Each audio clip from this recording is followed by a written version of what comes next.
Hey, everybody, I want to say thank you again for continuing to follow along with our different communications throughout the week. It's great to be able to stay on the same page this way, and I appreciate you taking time out of your schedule.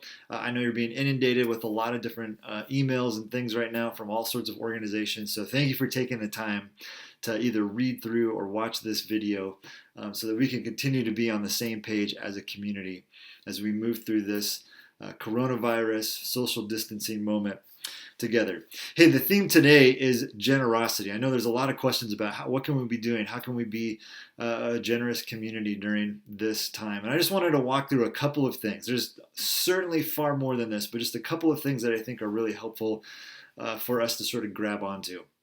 One, very straightforwardly, is to continue practicing social distancing. I've quoted Andy Crouch a couple of times now, but his quote about we change our patterns of behavior out of love, right?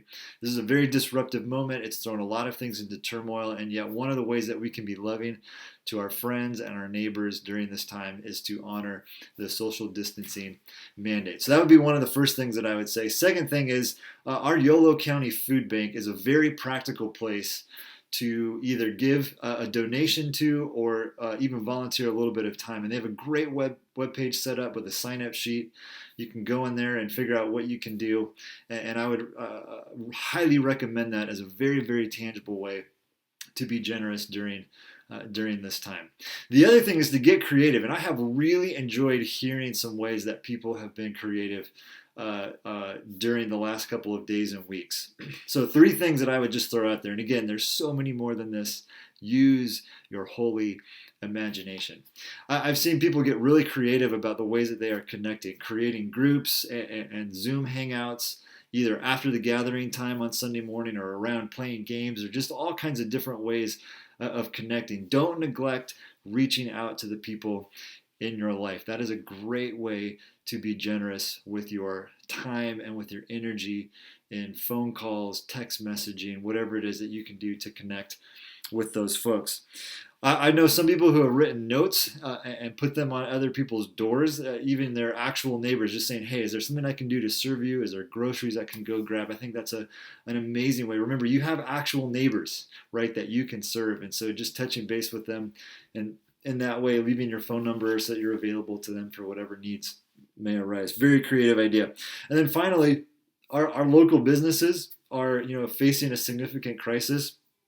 And so I've seen individuals, families, and even some of our discovery groups talk about adopting a local business, whether that's a restaurant or some other service where they can sort of collectively funnel some of their resources to that place as a way to be generous towards our local community here in Davis.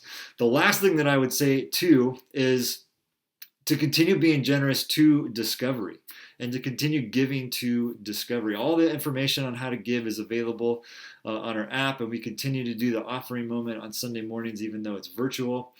But we would love to be able to honor our commitments to missionaries abroad, to local organizations. We would love to be able to extend our care and compassion giving to needs that arise either within our community or that come to our attention in the coming days and weeks.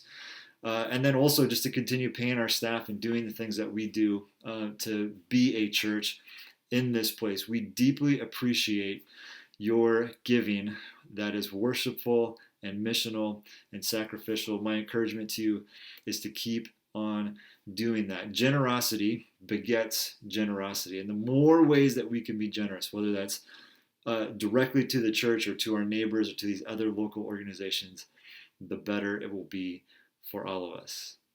Grace and peace, everyone.